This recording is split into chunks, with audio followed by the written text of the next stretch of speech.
Hey friends, it's Melvin. Thanks for tuning into this episode. Here's just a few quick things I wanted to notify you guys about before we get started. First up, very soon, new episodes will be releasing Wednesday mornings rather than Tuesday. So don't panic if you don't see a new episode on Tuesday. Just wait a little longer and you'll see it in your feed. Second, we've introduced a mailbag. Check those show notes and toward the bottom you'll see a mailbag link. You'll then be able to text us any questions you might have about movies, the movie industry, or any movie/Christian related questions you might have. Then we'll respond in a future episode, so send us your questions now. Up next, Patreon polls, which are available to Patreon supporters at the $3 tier or higher, have been updated. Supporters can now suggest films or shows to be reviewed at the end of each month. The two most liked submissions will become the options for the Patreon poll, so if you want to hear us talk about your favorite movie or show, join our Patreon and start campaigning. And lastly, whether you're a new or longtime listener, please consider writing a review or rating the Cinematic Doctrine podcast on iTunes and Spotify. Apart from financially supporting on Patreon, these are the two most helpful ways to support the show. And that's it. Enjoy the episode. Hi, my name is Melvin, and it do be spooky sometimes.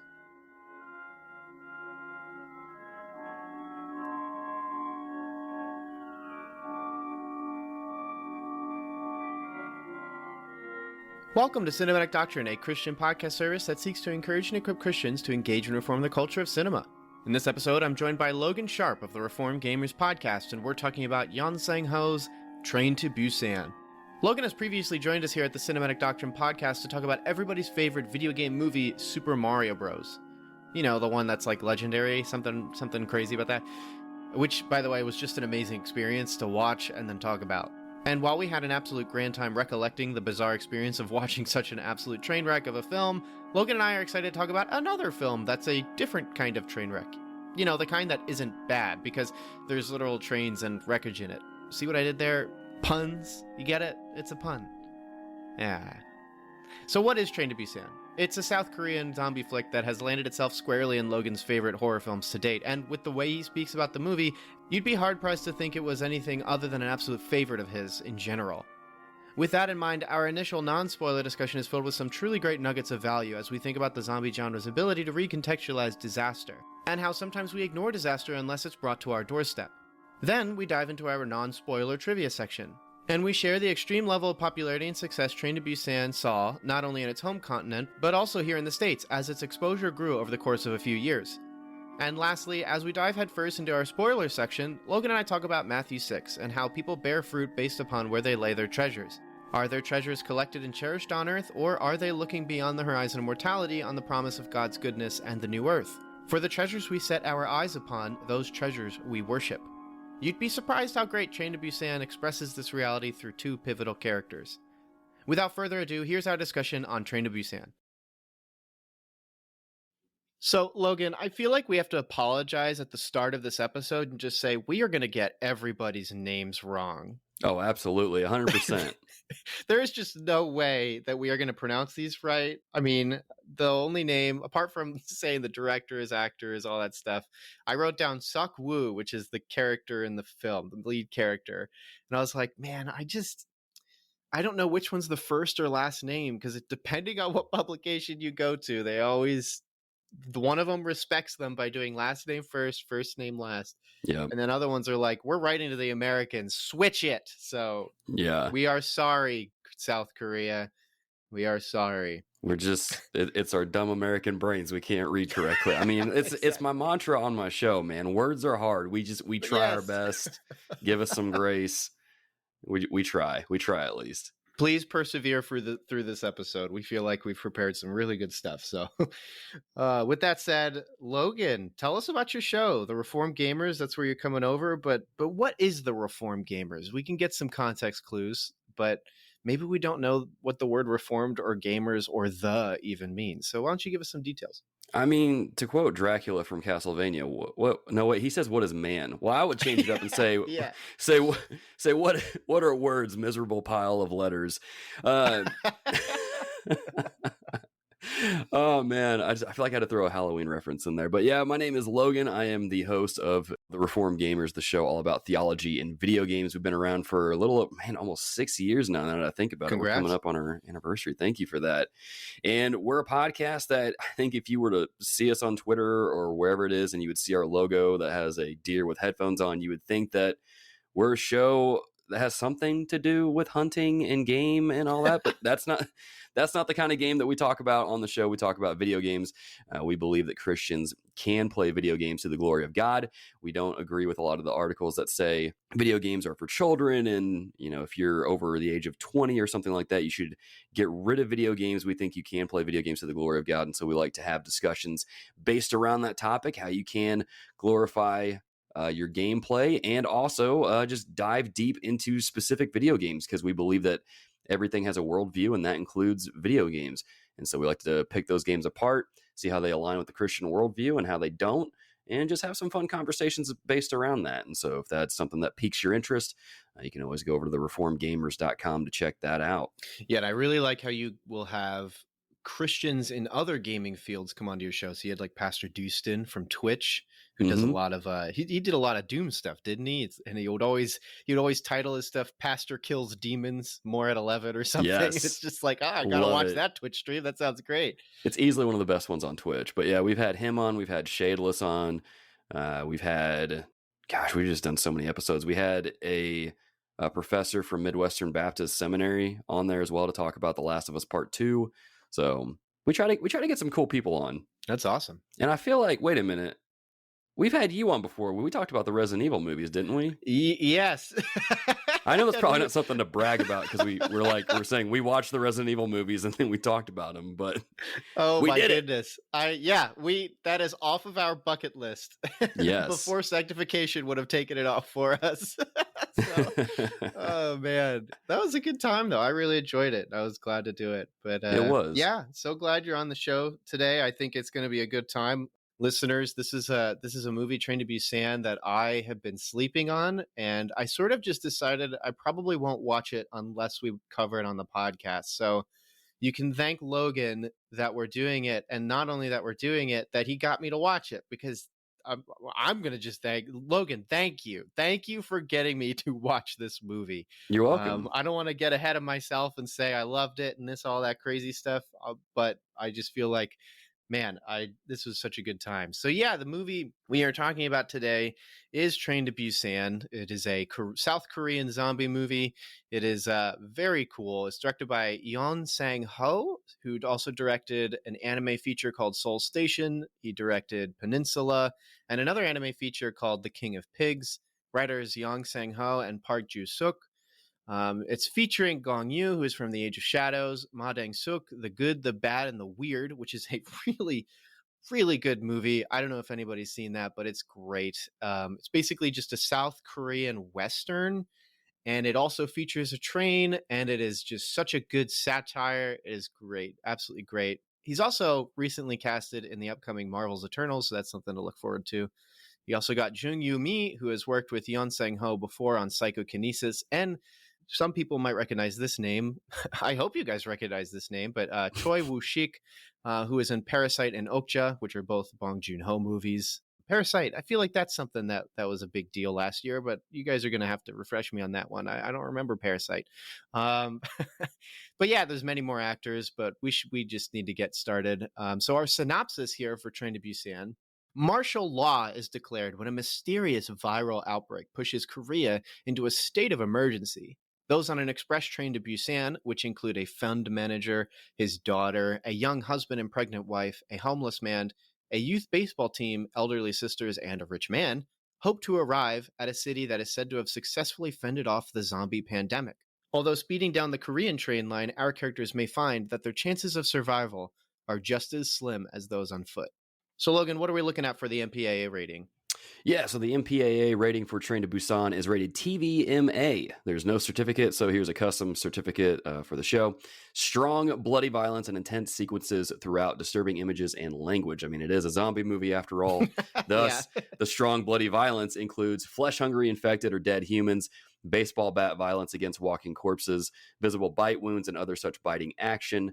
It's coupled with violence, and there's scenes of like public mania, hysteria, people just really kind of losing their minds that are pretty traumatizing. And considering it's 2020, a little surreal considering this current cultural climate. What do you mean, Logan? What are you talking about? I mean, have you seen people flipping out because they can't get their Xboxes pre-ordered? Oh man.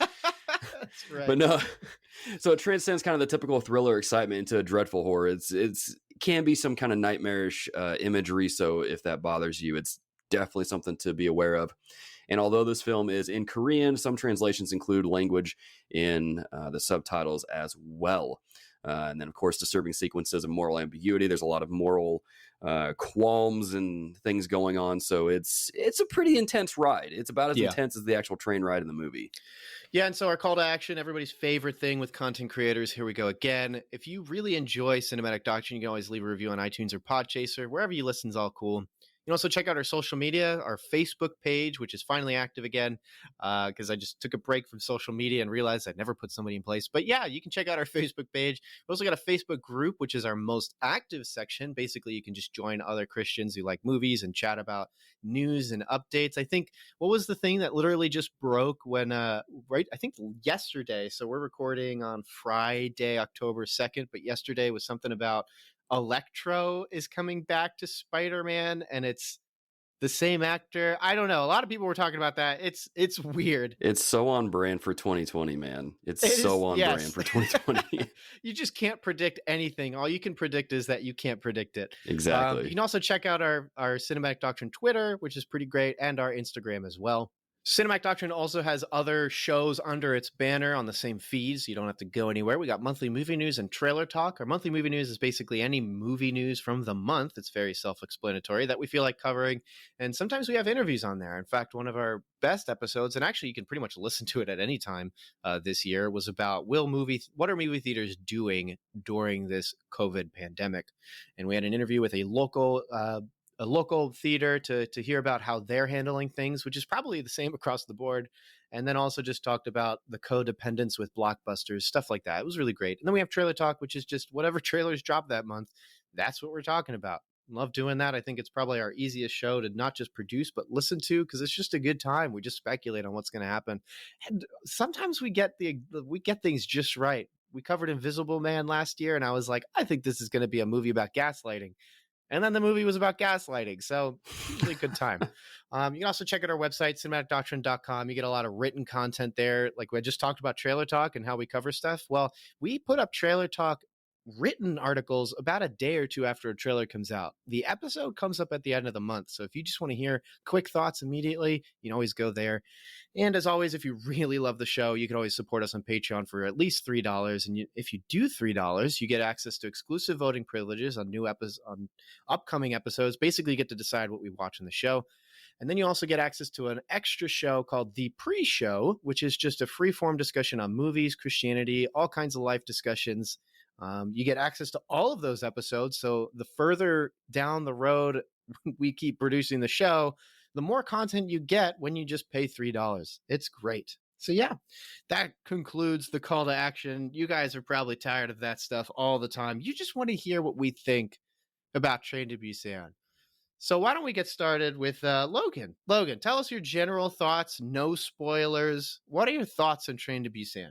So this is possibly one of my favorite horror movies, which is why I picked it. And plus I figured, hey, I put you through the trouble of watching 3 or 4 Resident Evil movies. Why not make you watch a really good zombie movie? I'll defend you there, because I think we both came up with the idea, and then we both said, that's a great idea. So it's my fault too. So there we go. Great minds think alike. But oh yeah, I think this movie gets so many things right. Just from a technical perspective, like the shots and the music, like the way that everything is structured is spot on. If they want you to feel dread, you're going to feel it. Oh yeah. If they want you to feel anxious, you're going to feel it. When I was watching this again and just kind of watching the way that everything is laid out leading up to kind of when things start going down, it's structured in such a way that it's perfect. In so many ways, in my opinion, at least. The zombies are probably my least favorite zombies, but they're also my favorite kind of zombies because they just scare you beyond all belief. Oh yeah. And it also helps, or doesn't help, that they run. And so I think we can all agree that running zombies are easily the worst thing ever created. I think I first saw those in 28 Days Later and was like, nah, dude, nah, I don't need that in my life. You do like a quick flash through of all the cardio training you've done, and you're like, yeah, I don't survive. No, I don't. I wouldn't. I would just stand there and be like, game over, man. Just make it quick, I guess. Oh yeah. But it's really good. And just what's interesting about this is that normally when you watch a zombie movie, they feel like they have to kind of shoehorn in a story to get you related, or not related, but kind of caring for the characters. And sometimes that's done in a decent fashion, but I don't think it's ever done in an excellent way. Whereas in this movie, like, the characters that you care for, you genuinely care for. Mm-hmm. And it's like you want to see them succeed. You want them to get to safety. And then there's other characters that you just flat out hate, and you don't really care what happens to them because they don't seem to care about other people either. So one of those things where it's like, do unto others what you want done to yourself. Well, this guy doesn't really care if other people, die, then, well, he can have that in return, I guess. That's what I want for him. May not be the most Christian thing I will say on this podcast, but it's just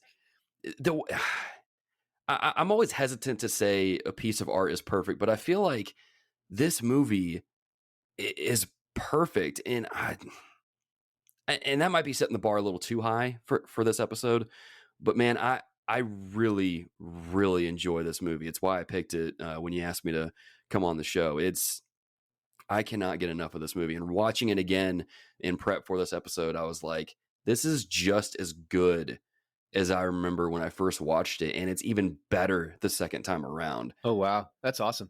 So, needless to say, I love this movie. Yeah, I mean, I loved it too. That was like my first thought, just sort of like as it's progressing forward, I'm like, I think this is great. I think this is doing everything so right. And every time like there was always like a hiccup, I was like, either I'm going to get a resolution to this, or it's going to be explained, or it's just like the minor things that just art in this age has, where just not everything's going to be perfect, that kind of thing. Because like I loved the music in this movie, but every now and then it was leveled weird, and it would be like super quiet, and it didn't sound like it was music leveled to the scene. It just sounded like music they just turned down at editing. But then like, what do I care about that? The drama that's unfolding is really what I should be focusing on.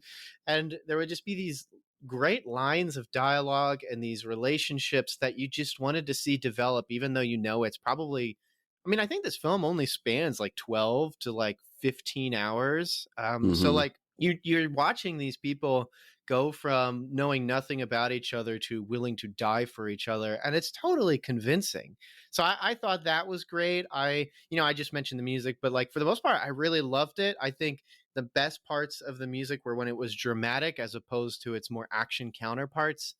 The action-y counterparts just made me think of trailer music, but when it was going for like the drama of just like I'll say like a sad piano or something like that, I was like, oh man, I'm gonna cry. It's gonna happen. And it was just such a good use of the tools that the movie could use. I thought it was great. I loved how it set itself up in a very haunting manner. One of my favorite things about zombie stories, which most zombie stories seem to skip over, is like the beginning of the infection. I don't need to know how it starts. Like, I don't need to know like, oh, somebody dropped a vial with a device in it or a poison in it and it makes zombies. I don't need to know that. But I really like the normal people just going about life, and there's like an accident happening and everyone just suspects, oh, it's just a fire. But then the reality is as viewers, we know it's a zombie started a fire or something. And I find that really haunting no matter how many movies I watch or games I play. And I think it's because it kind of puts to perspective, like, we kind of just accept tragedy and just discard it so we can function and get through life sometimes. And so when a fire is going on, you just assume it's just a fire. But like, just a fire is a big deal. Yeah. I have a friend of mine who's like, they're living in a hotel right now because a fire burnt down their home. That's a lot to take in. That's not just a fire. And so then for some reason, when you toss zombies in the mix, it actually makes it frightening again. And I like feeling that way. And so I loved how it did that. One of my favorite shots in the beginning is Seok-woo and his daughter are driving to the train station and they get stopped because these fire trucks are just blaring down the road. And you get this really great wide shot that I wish it lingered on, where you got to see all of these cars going by that are just emergency vehicles. And as the audience, oh man, it's happening. But the Yeah. characters don't know. And then there's just like snow, but then it's not snow, it's ash. And all of these things, I'm like, this is great, because you just don't, when you convince yourself to be the characters in those moments, you're like, I don't know what's going on, but I know what's going on. It's that perfect dramatic irony that I think zombie movies get just right. I thought the violence and the terrifying action sequences and the zombies having these absurdly mangled bodies was great. The way these characters flip around and they just had, like, the zombies just had the one track mind of, I need to first stand up and then I need to bite something. I thought that Yeah. was great, that like there's like a scene where like a zombie just like is on its back, or like, and like it just flips in such a strange way. And I was like, yeah, if I saw that, I'll just die. Yeah, Like, it's I'm, horrifying, man. It's like, completely terrifying. it's like, if it could do that to get up, I can't run fast enough to get away. No. There's no way. So I love that. And because I don't know, zombies are just zombies, but like how I can see someone interpret zombies, I always enjoy that. It's like colors are always the same, but how a painter uses colors is great. So zombies are That's a that good too. metaphor, yeah. So and zombies like red too. So how you can make red freaky again, I like that. And then lastly, I thought this movie did a good job of sort of calling back to classic zombie horror. Like the Romero trilogy is very much constant metaphors for something, and like the initial film is very much about. Well, we're all tired of it, but man is the real monster. I mean, man is the real zombies. They eat each other. They don't trust each other, and that's what happens. And then he has his big mall movie where it's like zombies are very consumer and eating, and so the whole film's set in a mall because it's so. I like that this movie kind of did that with classism and a little bit of capitalism. It's very subtext. It's the good use of subtext where if you watch it and didn't pick up on this, you're going to have a good time. But if you do pick up on it, it's going to be a lot more enjoyable. And it just had this, the movie is a constant change in dynamic status. I mean, not only is the train traveling to a place that's supposed to be safe, or you believe is safe, but there's sort of this point in the movie where characters are moving forward in the train cars because the back of the cars are where the zombies are. And so you have this forward progression on something that's always moving forward, and a lot of that fit that metaphor to me.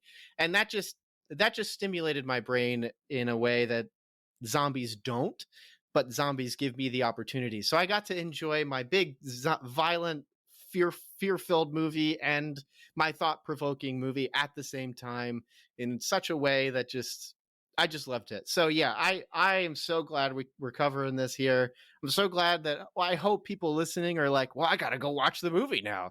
And you can. I think it's on Prime. That's how I watched it, at least. So yeah, just loved it. Just love this movie. The only thing I was thinking of is, as you were describing kind of the opening sequence of it, it made me think of that line that Joker says in Dark Knight, how it's like, a bomb goes off and kills soldiers overseas, no one bats an eye. But if someone like shoots up a building or something like that, then everyone loses their mind. And I'm like, yeah, that's kind of how it is. We've accepted. We've come to accept certain tragedies as just everyday occurrences, right? But then there's things that are out of the ordinary that we don't. So yeah, there's even this one YouTube video by Gus Johnson that's it's so short, it's so great, where it's called something like the news that keeps happening every day, and it's Gus Johnson picks up a newspaper, and then it's just like a loose leaf paper on top that just says more news that is just absolutely groundbreaking that in any other year would be covered for months, but is only covered today. And then, like, I guess his girlfriend or wife walks by and is like, hey, what's in the newspaper today? And he looks up and he kind of looks tired, sighs, and goes, I already forgot. And it's just like, there's almost like this awareness of like, even this year, like there's so much stuff going on that you kind of you either have to take seriously and as Christians go to the Lord and trust that he is in control, but also respond to it and take seriously, or for your own sake, you just got to forget and you got to keep functioning. And I think zombies do a good job of that because I mean, think of it this way: in other movies or even in games we've played, you always get the scene where a character's friend becomes a zombie. Mm, And now they're like, do I kill this zombie? But it's my friend. And so the zombie pandemic hits you different because now it's affecting your circle or your area. And a lot of tragedy doesn't. I mean, Beirut was in the news, in the US news, for like a week or two because of the explosion that they had. hmm And then like that was it here in the West. Because I mean, what can you do? I mean, I can send funds over to researched programs that we know are going to honor the money that we send over to help people who have lost their homes or family. But I'm I live in a suburban town. The things I could do most that will have value are probably going out and running a food shelter or working in with animals and stuff like that. So it's finding where in your circle you can actually help before your best friend turns into a zombie. So I don't know. It is fascinating how horror and zombie movies can help us kind of think about the things that are important. So take that, listener, as a little metaphor for why you should watch horror movies. They help you kind of close in on what's important. Unless it's against your conscience, then do not watch horror movies. That is not what I'm saying. So now we're going to head into our trivia section. I figure we pretty much covered everything we could in the general no spoiler section. And man, I thought that was pretty good. Basically, if you want to, if you want to go into this movie blind, you got it right there. But you can also stick around and catch some trivia. We never cover spoilers and trivia, but immediately after our trivia section, we are going to go right into spoilers and talk a lot more of the nuanced stuff in this movie. We're going to talk into just a lot of really good stuff that Train to Busan has to offer. But as stated, the trivia section, no spoilers. So let's get into it. The film Train to Busan premiered as a midnight screening selection for the 2016 Cannes Film Festival in May of 2016, which is pretty cool. It's always neat to see horror movie, which I guess a lot of horror movies show at Cannes, but it's always neat to see just a good horror movie get some love. So that's pretty neat. I could not imagine watching this movie at midnight. No. I caught a screening of Stalker, which is an Andrei Tarkovsky movie at midnight, and I just didn't realize the runtime was like 2 hours and 40 minutes. So I did not get home at a good time. And it's a slow movie. So like I was fighting sleep I love the movie, but I was fighting sleep the whole time. So Golly. That was quite the movie. I was thinking more of this will be a very short trivia of my own life. Me and my wife, we were on a date. This was around Halloween. We went and saw some horror movie. I can't remember what it was, but this was when I was in seminary. So we got back from it and we were walking around campus and it was pitch black out. I mean, it was like probably 10 o'clock at night, almost 11. And I leaned down to tie my shoes, looked back up, and my wife had stopped walking and was just looking down the walkway. And I'm like, what's going on? And there's a dark hooded figure standing underneath a light post on the seminary campus. I'm like, we're dead. We're so dead. This is one of the monsters from the movie that we just watched. We are so dead. But we walked by and it was actually one of our friends. And even worse. It is worse. But no, we walked by and he said hi and I jumped a little bit. So I'm very jittery. That's awesome. Jittery. But on to the next bit of trivia here. Train to Busan's Homeland success has landed it as the 6th highest grossing domestic film of all time in South Korea. Nice. Whew. There's a reason for that. Yeah. It also was the first Korean film of 2016, its release year, to record over 10 million theater attendance. Golly. Yeah. That movie's so good. That's a lot of people to catch a movie, especially a zombie movie. Oh, it's so good. Consequently, it became the first South Korean film to cross the $1 million mark at the Singapore box office and was exceedingly well received in India and also landed on the, I'm probably going to butcher this name, Jeanette Katsoulis of the New York Times Critic Pick for the year. And also, fun fact, Edgar Wright, director of Baby Driver, another fantastic movie, and everyone's other favorite zombie movie, Shaun of the Dead, once tweeted out about Train to Busan with a glowing recommendation stating it was the best zombie movie he had seen in forever. Train to Busan inevitably grossed $93.1 million worldwide, which is pretty great for a non-Western film to make. Yeah, it's crazy to think, like, because I remember, I think it was like 2017 or 18 when Train to Busan was getting a lot of Western love. And I remember getting recommended by a coworker to check it out, and I'm so sorry I slept on it for 2 more years. I'm sorry, but but yeah, it was. I remember even on social media, I was getting a lot of recommendeds. There was like I think a Philip DeFranco where he like mentioned it back when people watched Philip DeFranco for their news, but like he mentioned it and said like this is a great movie. So like it was. This movie is like weirdly popular. I not weirdly because it's a really accessible movie. You just have to get over that 1 inch barrier. You just gotta watch it. Yeah, so that's pretty cool. But yeah, we also have there's like an anime soft prequel to Train to Busan called Seoul Station or Seoul Yuk in South Korean, in which a father is looking for their runaway daughter as the zombie outbreak begins. I say soft prequel as the film is marketed as a prequel, but apparently has nothing to do with the events of Train to Busan, apart from being set in the same world. Also, the anime film was released less than the month after the film was initially released, so that's kind of like a quick. I mean, that's not abnormal when I think about if the movie version of an anime film comes out, there's like a series that'll be released and it's just the movie but longer. And the whole point is like they just create more properties or they like basically like gamble that this could become a franchise. And if it does, we want to make sure there's already enough products for people to check out. But I mean, we also read that the director was an anime director, so it makes sense that he would have an anime film along with Train to Busan. True that. Maybe that's why I like this movie so much, because I'm into anime as well. Yeah. Anyway, next fun fact. With such success, Train to Busan was inevitably going to garner sequel talk. Writer-director Yeon Sang-ho was quick to refute any speculation that there would ever be a sequel to Train to Busan, but 3 years later, news of another live-action film set within the universe of Train to Busan, written and directed by Yeon Sang-ho. And again, I apologize if I'm butchering these people's names. I think we're getting it pretty good. Words are hard, okay? Yes. Titled Peninsula would be releasing. The film is in theaters right now, titled Train to Busan Presents Peninsula, as here in the States, people only really know about the first film, and not that the director is building a series of stories within the same universe. Also, this film is very loosely connected to Train to Busan. We've covered the trailer for, or I guess you guys have covered the trailer. This is my first time talking about it. If you guys want to hear about Peninsula, Melvin and Daniel? Yeah, Dan was on that one. Dan, yeah. Melvin and Daniel talked about Peninsula. You guys can go check that out on a previous episode of Trailer Talk. The film looks like Escape from New York, but with zombies, and it looks absolutely bonkers. That sounds bonkers, but I am here for it. I am looking that up.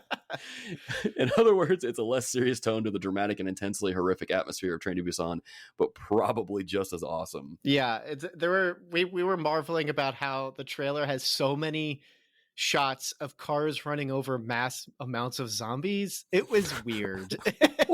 but it's like you watch the trailer and you're like, this is very different to Train to Busan, which is so it takes itself so seriously.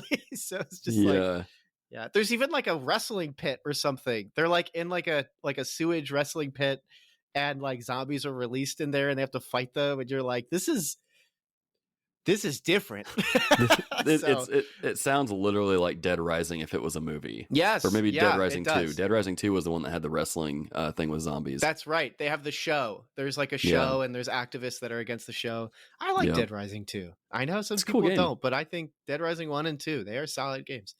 Yep. Lastly, this is one of the only zombie films that seems to have the word zombie in it, albeit mentioned in an online forum on somebody's phone. But I can't really think of any other zombie movies I've seen where they just say zombie. I think like Walking Dead obviously calls them walkers because that's the thing. 28 Days Later, they don't say it. I can't remember what they call it in that.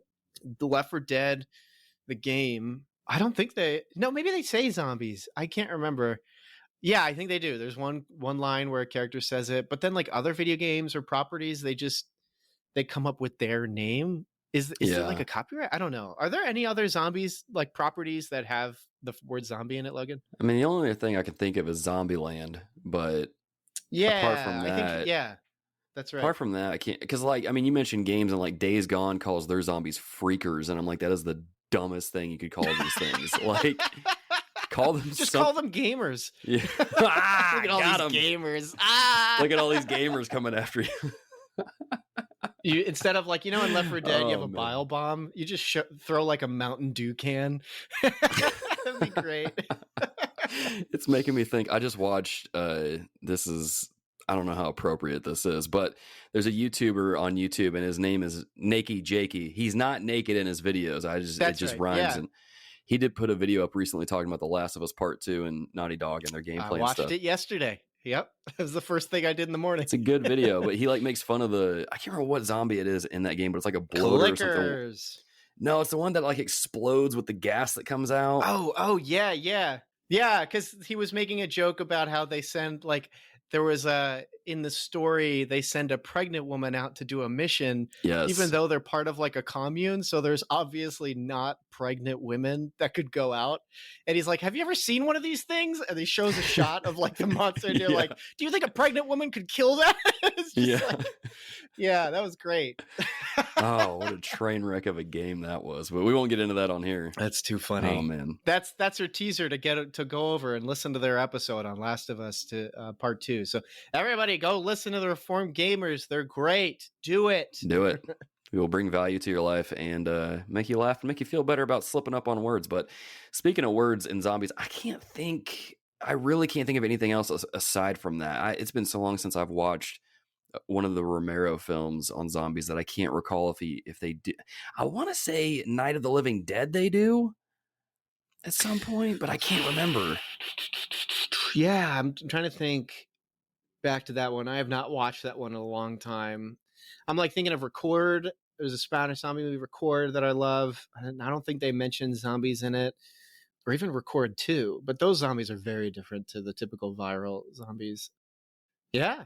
So there you go. Train to Busan. Make a letterbox list called zombie movies that actually use the Z word. And you can add that to the list and compare it to a zombie list called zombie movies that use the F word. And you'll find that plenty of movies that have zombies use the F word, but not the Z word. I guess that's more taboo. I don't know. I don't know. Oh, man. So yeah, there you go. That's our trivia section. I thought I loved looking up this trivia stuff and compiling it. I think it's really interesting, and it gives some good credence to like the popularity of Train to Busan. That like even in its home country, like this took over and was just killing it in Asia. So that's pretty great. But yeah, we're gonna go into our in-depth discussion, which is all spoilers.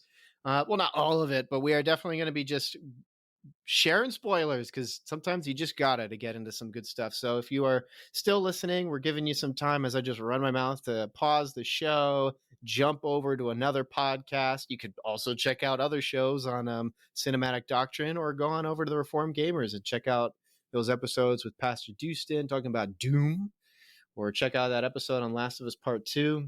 But if you're going to stick around, we're going to assume you've either seen the movie or you don't care about spoilers. So yeah, we're going to get into spoilers now. So yeah, I think when I stepped away this movie, I had a lot of really interesting thoughts. I remember even pausing it to go to the bathroom, and I just said to Kat, I was like, oh yeah, we're going to have a lot of good stuff to talk about here.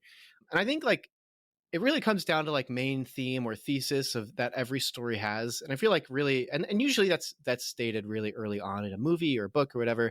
And then as the story progresses, that theme or thesis is either clarified by the story or deconstructed by it. In this case, I felt Train to Busan's theme was a line delivered by Seok Woo in which he says to his daughter something along the lines of, don't ever stop something, always finish it, always move forward, kind of thing. Mm-hmm. And the film has this constant progression throughout it. There's this train to Busan, which is not only logistically where our characters want to go, but is promised to be a safe place for them to go during the zombie outbreak. And we also have these characters at one point in the movie having to travel through a numbered series of cars because there's zombies in the back and they need to move forward. But also there are characters stuck between zombie cars in bathrooms that they need to save. And so they're moving closer to the conductor, and after that, they have to move forward to a cabin that's actually safe. And each cabin is an increased number and closer to the conductor and also to the rich man who riles everyone up and rejects our heroes from entering the train car. So not only that, after they enter, Seok-woo punches the man who then yells, he punched me, he's violent, he's infected. Even though he isn't, he's just dissing out some percussive justice, which always feels good when you have the scummy character in a movie. Logan, I'm sure that made you feel really good watching Seok Woo just lay one on the kisser. That was great. He should have kept going, to be honest. I wouldn't have minded that. I'd be like, yeah. But nonetheless, our heroes are told to leave the cabin and go to a section between some other cabins. It's really cramped, uncomfortable, and in the end, safer because at some point zombies do break into the rich man's cabin and kill everyone except the rich man. You get this really great slow-mo shot of just all of them being eaten, by the way, and it's like And I think they put like some sort of like introspective music on it, so it's actually quite like moving as it is like harrowing. It's really great. It's a good shot. It's also really freaking scary. Yep, especially when the zombies are jumping over someone else to go get someone else. It's like, oh my gosh, they can jump now. Yeah, there was like a zombie standing on the seat, but like the head of the seats too. So it like you just get this like image of like how aggressive they are to getting to you. It was really great. Nothing can stand in their way Yeah. between their teeth and your neck. It's awesome. But point is, both in the general premise of the movie and the subtle classism within it, and even some capitalistic criticism present in the beginning of the film, where a lower class farmer laments that his animals keep dying from like leaked gases and radiation from this big company that's nearby. We also learned that the protagonist, Seok Woo, had been a fund manager for the company, which I assume is the same one in the beginning, that basically started the virus. In other words, while working on his job and procuring funds to help promote this company and fund the projects from this company, he learns that he was a contributor to the ultimate failure that caused this virus to basically get out, which then, of course, led to the death of millions in South Korea and the death of so many people that he's been trying to survive with. There's this wonderful scene in the movie where he gets a phone call from one of the surviving coworkers that he's been communicating with. That's actually the same coworker he learns that Busan's safe and all these stuff. It's really great. But he was somebody he worked with on the fund management stuff. He's asked by this coworker if the two of them were responsible for the zombie outbreak. Seok-woo comforts his coworker and says, "You are not responsible." He says it to him, and it's very clear he's saying you. So he's not, acquitting himself. But he says this, and the coworker just hangs up. Then we watch Seok-woo wash blood off his hands, symbolizing that he is very aware of the blood on his hands, and he breaks down weeping. And all of this is in contrast to how our characters are having to learn to be nice, which is a really interesting subplot. But basically, Seok-woo's daughter has so many lines just about being kind and decent to other people, despite the zombie outbreak.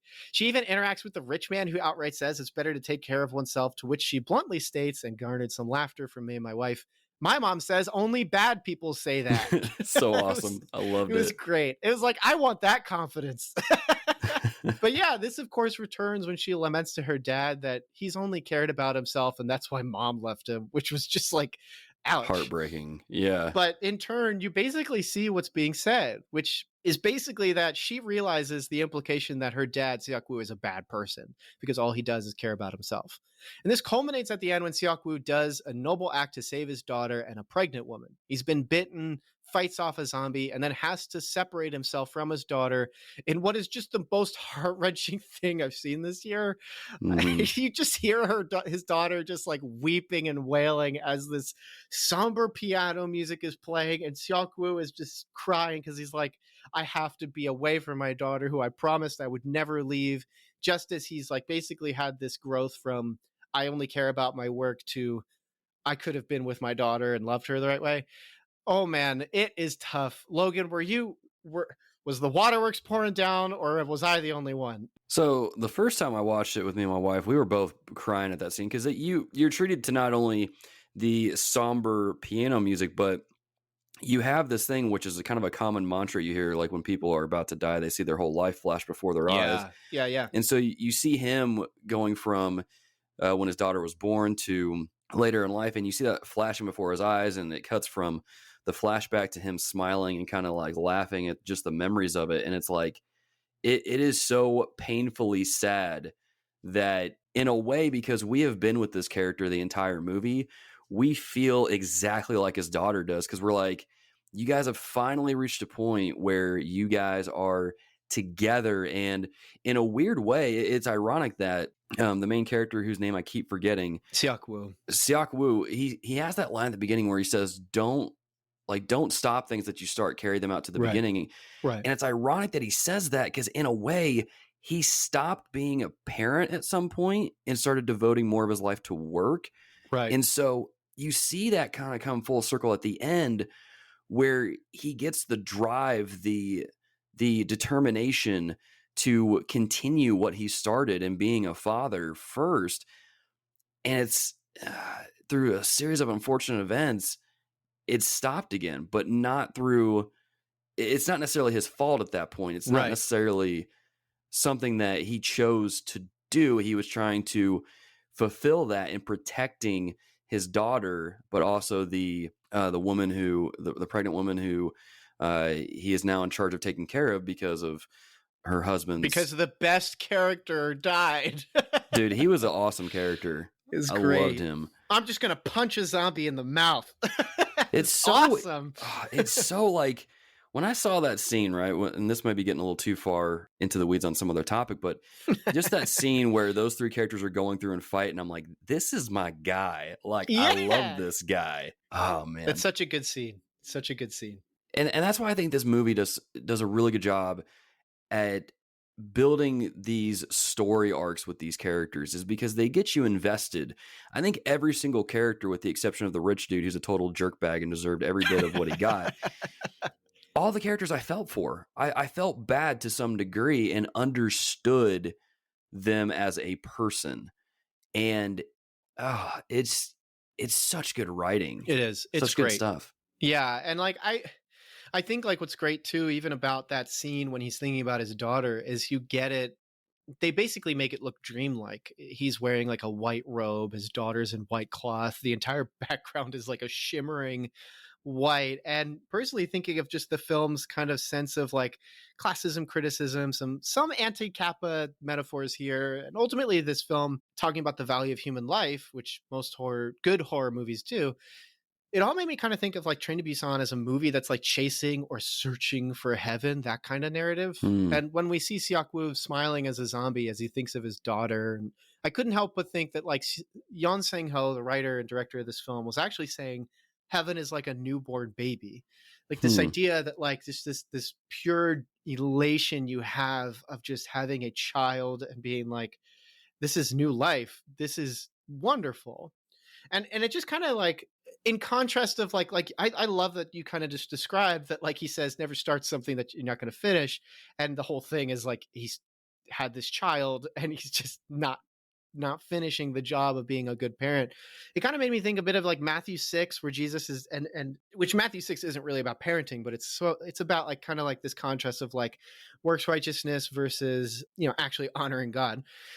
And Jesus is speaking about doing a myriad of good acts in secret, which is in contrast to like the hypocrites of the synagogue he gets into. You know, Jesus talks about like when you provide for the needy, do it in secret. Why? So you don't support the needy for your own vainglory. You're not just like, look at how many people I've supported. You don't do that. You don't exploit those who are in need for your own gain. When you pray for your own needs and the needs of others, or just to praise God, do it in secret, because if you'd want to have faith that the Lord already knows what you need, and just don't pray wordy and arduous prayers that make you look holier than thou, or look like I praise the Lord more. Like when you fast, take care that you don't look like you're fasting, so that the Lord will see and reward you privately. Otherwise, if you look like you're fasting, which is tired and sad and lethargic, you're basically like, you look like you're sacrificing so much for the Lord, and other people can see it, so it builds up a vainglory. And then you're also kind of gaining the assistance from those around you, as opposed to trusting that the Lord will ultimately reward you, as opposed to man. And all of this caps off in the passage with basically like, build up treasures in heaven, don't build up treasures on earth. And he uses this metaphor of like, the eye is the lamp of the body. If your eyes are good, then the body will fill up with light. If the eye is bad, it'll be filled with darkness. And so think of it in this way, like the lamp you use to see. So what are your eyes set upon? What are your goals? What constitutes success? If these goals or forms of success are bad, or are gained by bad means, then you're filled with darkness, and you have set your gaze not on the light, but on the darkness and that within it. And that kind of is like, you know, their goal is in Train to Busan, their goal is getting to Busan. Their goal is getting to this place that's better. And you're basically watching, how are these people getting to it? And the contrast is like, the rich man is getting to it by lying, by exploiting other people, by slander, by all these things that are terrible. It's really crazy. And then even Seok-woo, in some cases early on, is doing not like bad things, but does morally ambiguous things that, like, you know, are bad, but they're not nearly as overt as the rich man. But secondly, the passage in Matthew 6 culminates with like, do not worry. So first off, if God tells you not to worry, you should just stop worrying. You just start there. If God says it, you should do it. But Christ's wonderful condescension is that he then explains what he means by don't worry. And he talks about like, you know, the Christian should not worry because God knows what the Christian needs. And if the Christian loves God, seeks God, and has faith in God, God will provide and more. Jesus compares man to the birds of the air and how they do not sow crops or store away in barns, yet God provides for them. How much more our Heavenly Father will provide for his children if he's already providing for the birds? Jesus also compares man to the wildflowers of the earth, and in his phraseology, almost entirely targets the vain pursuit of beauty and vanity, that kind of thing. And he makes mention of Solomon, a man so outwardly beautiful and materialistically rich, from the Lord, of course, that he would blow people's mind. I mean, what is it, like a queen? Is it the Queen of Egypt visits him and basically says, "I had heard of your glory, but only now that I see you, I actually understand." I can't remember, but it's like it's a pretty crazy thing to read.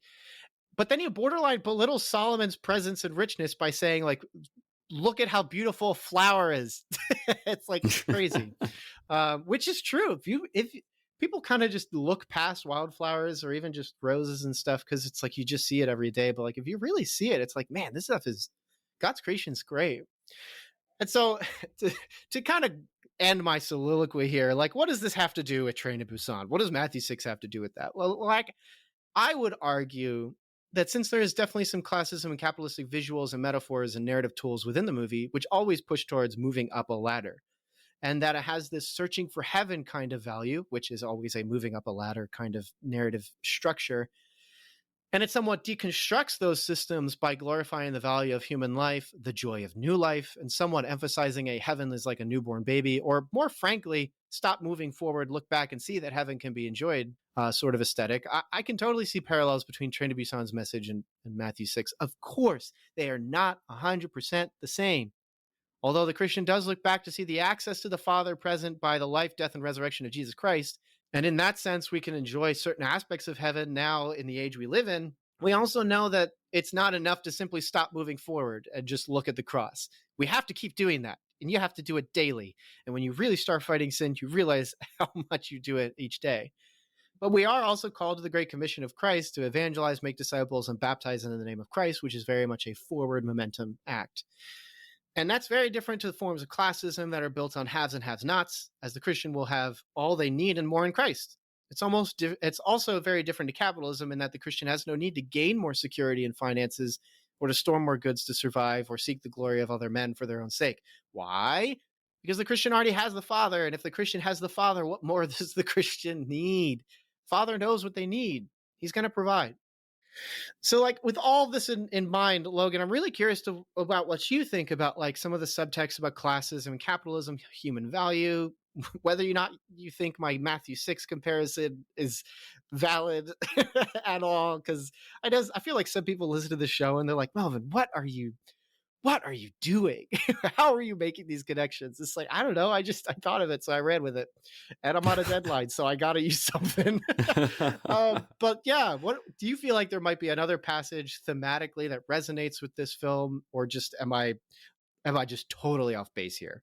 No, I think your use there is really good, and I think it just lends to really how deep this movie is in a lot of ways, and there's just a lot of things that you can learn from this movie that at first glance you wouldn't think you would, because it's a zombie movie. What do you expect to learn from a zombie movie? Yeah, that's right.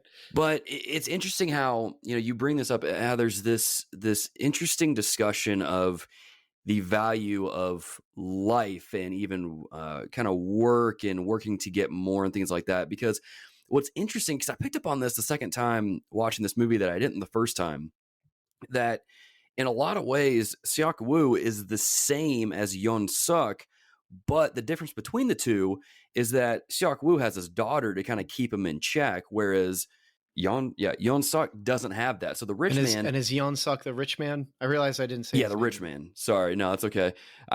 I should just use the descriptors of, like, the main character, the rich man. It makes it easier on everybody. It does make it easier when you're talking about Ford films. So. Yeah. But the rich man, you see him throughout the entire movie in an ironic way use other people to propel himself forward, but he doesn't use people in the same way that everyone else is using each other to stay alive. Mm-hmm. He's using them almost as fodder, which is ironic because in so doing, he's admitting he needs other people. Otherwise, he would have been dead a long, long, long time ago in the movie. And so it's ironic that he doesn't get it. Right. Whereas everybody else around him gets it. Like, we need to stick together. We need to band together to survive. And in so doing, the main character has this interesting journey in the movie where he is faced with the worst version of himself that he could become if he continues down this path. Oh But yeah. because of his daughter and the people that he meets along the way, he realizes none of that is important, especially right now. What's important is I need to get my daughter to Busan. I need to get her to safety. I need to basically be her dad. And you see gosh, what's that other character's name? Singwa, the dad, his wife is pregnant. Yeah. The brawler kind of guy when they get into that one cabin scene. He makes a few remarks there about how the main character isn't really much of a dad. Yes. He also has a great line where when the daughter says that his dad, her dad Sakwoo, is a fund manager, he retorts with a joke, basically saying, "Ah, so he's really well versed in treating people like they're useless." Mm-hmm. And Yeah. I love like your comparison to the like Sakyu is faced with the rich man who is like him but worse. Like they both treat people like they're worthless initially, and then as the film, of course, goes forward, Seok Woo softens and actually realizes people are valuable and stuff like that. That's great. Oh man, I Yeah. didn't even think of that. Dude, you're on fire, dude. Well, I mean, that's the That thing. was good. I didn't catch that the first time I watched it, but watching it again, I'm like, dude, it is so apparent right now that the main bad guy is what the main character could become Yes. had he ignored everybody else around him. And so I think it lends credibility to even the verse of iron sharpening iron, of how we as Christians need to live in community. And when people call us out when we're not acting Christ-like or we're acting out of accord with our unity, we need to pay attention. Otherwise, we could easily become that rich man.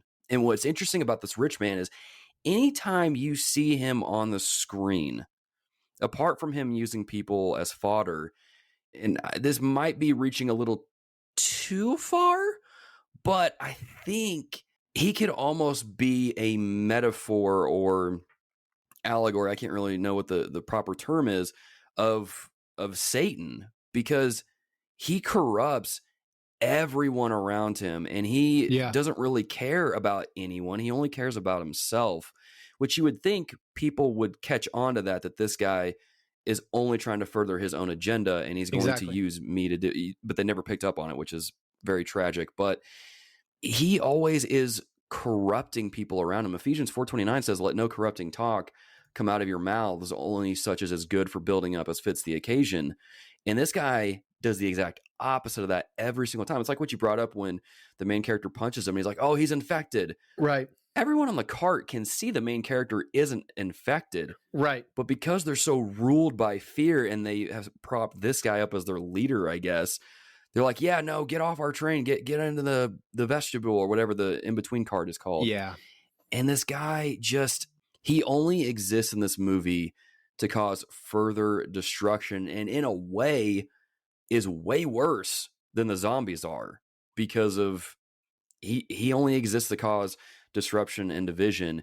And what's tragic about this character is I think at the end of the movie, when the last remaining characters are left, they get on the final train to go to Busan, you see that he's infected, Mm-hmm. but you see him start talking about his mother all of a sudden.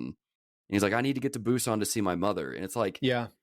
bruh, it's too late for you. Right. Like, it is too late for you to start this path of redemption and repentance that the main character started an hour ago in the film. And what a good image of like, it is so important for the Christian to bear fruit because the fruit helps as evidence of your redeemed nature. Yeah. And because the rich man has been lying and has been basically ideologically infecting, he's like a zombie, ideologically infecting everybody and just poisoning everybody to just be wrong and hateful and exploiting them. You don't even know if like his thing about his mom is true. Yeah. Like, is it real? Like, I don't know, because he hasn't shown that he ever knows how to speak right and good and honest to people, to the point that like he could actually really be trying to get to his mom for something. Like maybe she was like sick or dying and he's trying to get there. But like there is no fruit, good fruit, hanging off of the vine that is him that would evidence that he's telling the truth. Yeah. There's nothing. Like I bet I could watch it again, and like if I were to do like every line he has, is it good or bad? Or they would all be bad, all of them. Yeah. And then that one is like a question mark because I don't know.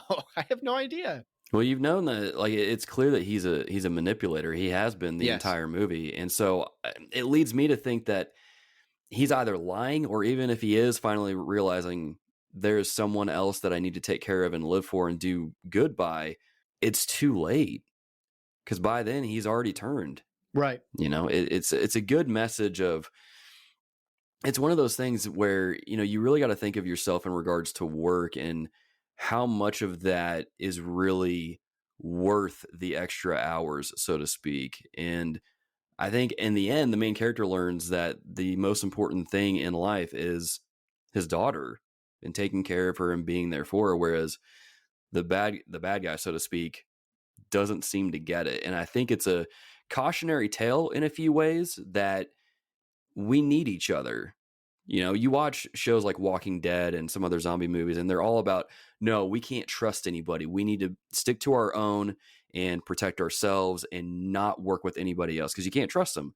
Whereas this movie flips that on its head, where it's like, no, you need each other. If you're going to survive, you need one another. And so it's a cautionary tale in that, especially in times of tragedy, we have to stick together. Otherwise, if we stay focused on ourselves, we're going to become the thing that we're afraid of. And where do you think, like, the rich man is definitely the most fearful character in the entire film? He is the one who expresses the most fear. Where do you think that comes from? I think it's because he is afraid of losing his comfort. You know, you brought up how he's the rich man and he's storing up all these things, and he's essentially so greedy that he doesn't want to lose any of that. And he's so greedy, he doesn't want to lose anything, and that includes his life. Whereas you see all the other characters, they're putting themselves in harm's way to protect other people, because they get that, yes, my life is valuable, but so is theirs, and they're in trouble, and I'm going to go and try and help. And this guy just doesn't get it. He's so self-focused that he can't look beyond himself. Yeah, you figure like the lamp of his eye is just so focused on the treasures he's built up that he will do whatever he can to keep them. And the problem is that he has them like so fixed on bad things, or at least they could be, like you said, comfort. Like, comfort's not bad in and of itself, Right. but if you pursue it as an idol, it's become bad. And if he's idolized comfort or riches or whatever, like, is his idol, we don't really know what the thing is that specifically that he's like, I need to survive for X. But the fruit that he bears and the actions we see show that he idolizes obviously something bad. I mean, this film doesn't have like a God presence per se. So I can't say like any of the characters actually idolize the Lord and are bearing good fruit. But basically, like, he is expressing that his idol is the most important thing, to the point that human life doesn't matter anymore. And I think like that's why Seok Woo's transition from idolizing whatever it is that causes him to put work before his family, or perhaps funding programs that might cause a viral outbreak and kill, that's pretty bad fruit. But his transition, of course, is then going into putting his eyes on what matters and what's good. And for this film, what's good is like human life, and it's the newborn child of raising a family and stuff like that. I also like that I think you went into like, who are they surrounding? It sounded like you were talking about who are they surrounding themselves with, and like Seok Woo has the benefit of these people around him who are kind of like just nice people. Like I forget the character's name, but Ma Dong Suk is the actor who plays the big buff guy. He's just a nice guy. He has good insight. He gets a little aggressive, but like, it's because he's morally in the right. Right. But because Seok Woo is surrounded with these kind and good people, it definitely helps him to change. And then even his daughter, who's just such a straight talker, when she just says like, you're a bad person and your wife left you because you're a bad person. Yeah. You're like, sometimes you need somebody in your life to say like, this bad thing has happened to you, or this consequence has happened to you, because you are a sinner and you're horrible. And that's not always the right answer. I mean, you could go to Job, and like Job didn't sin to incur what happened to him. You know that from the beginning. Job is described as righteous and good, and then all these bad things happen to him. And even one of his friends is like, Job, your family died and your body's sick. You must have done something wrong to incur the wrath of God, of which we know is not true. But sometimes it is. Sometimes it's very clear. You can go to David and you can see like the reason. I mean, there are like, what is it? David, goes and commits adultery, murders that person's husband, and then hides. And then when he's asked by Nathan, like, what would you do if somebody stole a ram? And David's like, well, I would incur 4 times the amount of suffering and wrath. And then Nathan's like, so too will the Lord do to you for your sin. And then David's like, no. A lot more dramatic than that. Yeah, like one of those anime moments where David's like, oh. Yeah. You get like the close-in shot with the dramatic lines. I love that. That's such a good visual. But you read forward in Kings, and there are 4 punishments that are incurred. So there are times when the Lord very clearly incurs punishment to help draw you away, or wrath, I should say, or like the consequences, because it gets hard to use words here because the nuance is in Christ. We don't incur the punishment of God because Christ took it on. So I think, what is it? The appropriate way to describe it is we're putting the purifying fire because we are gems to the Lord. It's, oh man, some first year seminary student's going to light me up, but like, don't you know, Melvin, you need to use the specific words or else no one will understand. No, everything's predestined. The Lord will work it out. It's all right. There you go. But point is, the rich guy, I don't think there's really a time where the rich man has somebody say something back except for the one cheerleader who's like, no, my baseball friends are okay. They're not bitten. And he says, how do you know? So like he pulls a total Genesis 3 Satan thing. How do you know that you'll truly die? It's like, okay, Satan, screw off. But gosh, I just really hate that rich guy. Yeah, it's fascinating. Man, this movie's so good, isn't it? It's like I said, it's so good. And it was even better the second time watching it through because I picked up on other things and was just like, this movie, like my wife, I was telling her about, we were watching this movie for this show and she was like, that's a really good movie. Do you mind watching it again this month? Because we tend to watch horror movies in October. This is what we do. And since you watched it in September, you got to watch it in October. I know. And I told her, I was like, I really don't mind watching this a third time. Third time total. Because it's really good. It's like I said, there's a reason it's one of my favorite movies. And we've covered a lot of ground on on the multiple reasons as to why that is. And it just, it's so good. So rich. So much to chew on. Pun intended. Oh, I didn't even think of that. That was the Spirit. The Spirit made that pun. I didn't even. It's kind of weird to think of the Holy Spirit making zombie puns. I love it. It just proves that God has a sense of humor. Love it. So I guess the last thing I want to ask you, jumping off of the topic of our post discussion of like, we need to put our treasures on heaven and know that if we see that our ultimate reward is in the new earth, we could save our friends from a zombie apocalypse, sacrifice their life, and know that we are okay. We still have the ultimate treasure of the Father. But we also talked about like, having good community and the fact that, especially here at the end, like the benefit of Siaku's daughter just being such a straight shooter. I loved it. She's such a good character, helping him reorient to what is good, whereas the rich man doesn't.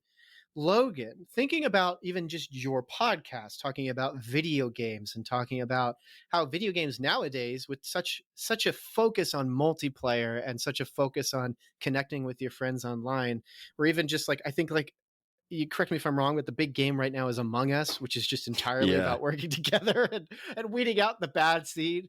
What does it look like to you for Christians, especially in video games, but even beyond, to surround yourself in good community so that, well, you don't turn out like the rich man in this movie? Yeah, I think it's important for a few different reasons. And you see this a lot when it comes to multiplayer games. whether you're playing Among Us, I think a more apt comparison with this would be something like Destiny 2, where you are with your fire team of teammates. And it's important for you guys to work together to use your different abilities, your different skills to achieve a common goal or to get to the end of the dungeon or whatever it is. And you do that through both your unique talents and communication.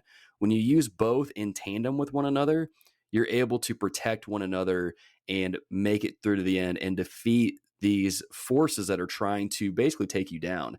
And that's one of the cool things that we've been able to build with our podcast is we have a lot of people that listen to the show, but also contribute to our community that play a wide variety of games. And they're always wondering, hey, is anyone playing Among Us? Hey, is anyone playing the new Star Wars Squadrons games? I'd love to group up with some people and just have those conversations of like, hey, I'm struggling with this. Would you guys mind praying for me? It's just that kind of community where we're open with one another, but we're also coordinated on a certain objective to complete or to see fulfilled. And that is the mission of Christ. And so that's kind of how you see it played out in video games, at least in our community. And so I think it's pretty cool. Now, unless you play Among Us, then we're all going to basically lie to each other and try to get each other vented out of the space station. So Logan Suss, get him, dude. Okay, fun fact about that: I was playing with some of my. I'm a youth pastor for those of you that don't know. I was playing it with some of my students the other night, and I told them, I was like, guys, I saw this guy like kill the other guy in this room. And they were all like, nah, Logan Suss, get him out. And I was like, are you kidding me? It's because you're the youth pastor. It's because you're the youth pastor. It always happens. The youth pastors think they have power over teenagers. And then teenagers are like, no, if we get the opportunity to get the leg up, we're going to just... Yep. I did it. Yep. I'm sure you did it. So it's... Oh, yeah, we did. I definitely did that to my youth pastor in Halo 3 back in the day. So I get it. That's awesome. Feels so good. Oh, man. Well, Logan, I'm so glad you're able to save some time for me and for us. I think people listening are really blessed to hear your voice here and just hear your insight onto Train to Busan. And I'm sure you were just happy to watch it again. Much so you're going to be watching it again. Probably tonight, to be honest with you. Yeah, there you go. I love it. What a good way to start October. So why don't you, your Reformed Gamers, tell us where people can get plugged in again. Yeah, probably the easiest way that you guys can get in touch with us is just going to our website, thereformedgamers.com. On there, you have links to all of our social media accounts, Twitter, Facebook, Instagram. I think that's it. But Facebook is the biggest one. We've originally started as a Facebook group, and so you can join in over there. We have a Discord server as well if you guys are on PC or if you just prefer Discord over the other social media platforms. All that stuff, again, is on the website, thereformedgamers.com. We also have episodes of our podcast on there. We have a small team of writers that is putting out different articles and reviews each and every week. So if you need something maybe something that piques your interest on the website, you can check those out as well, such as apparently a lot of people are curious if Christians can play Dark Souls. So we have a couple articles up on that. And you can just do a search on the website of a game that interests you or that you're into and see if we did an episode on it or if we wrote something about it and kind of go from there. Excellent. Awesome, Logan. Thanks so much for coming on to the show. Yeah, thanks for having me. Thanks so much for checking out this episode on Train to Busan. And thanks so much, Logan from the Reformed Gamers, for joining me on this episode of Cinematic Doctrine. Be sure to head over to the Reformed Gamers and give them some love. Now, if you've seen Train to Busan, what did you think of it? Was this one of the greatest zombie films we've seen in the last few years, or were you having difficulty getting over that 1-inch barrier? If you're listening on Cinematic Doctrine's website, let us know in the comments below or shoot us an email to cinematicdoctrine@gmail.com. If you enjoyed this episode, consider leaving a review for the podcast on your respective podcast app at the end of this episode. Unlike YouTube or Reddit, there isn't really a way to let us know how we're doing with a thumbs up or thumbs down, so the best way to leave your thoughts on the podcast is to write a review on iTunes, Podchaser, or wherever you listen. And as mentioned before, Cinematic Doctrine has a Patreon. For as little as $3 a month, you're opted into a once-a-month movie poll where you decide a movie we discuss in the podcast. You also gain access to the pre-show, a Patreon-exclusive podcast series where we casually talk movies, Christianity, and life itself. There are other unique benefits that come with supporting the podcast, so be sure to check that out at patreon.com/Cinematic Doctrine. A special shout out to those who supported the Art House Theater tier on Patreon. Thank you so much, Mom, Dad, and Melanie. You guys are the best, and your continued monetary support is greatly appreciated. All of this will be available in the show notes. Until next time, stay cool. Want some Cinematic Doctrine swag? You're in luck. We've got 3-inch Cinematic Doctrine logo stickers exclusive for Patreon supporters. Perfect for your travel mug or laptop. Head over to patreon.com/Cinematic Doctrine, link in the show notes, and choose the Independent Theater tier. Doing so will net you other perks too. But let's be real, the podcast stickers are the coolest perk. So get yourself some podcast stickers by supporting on Patreon.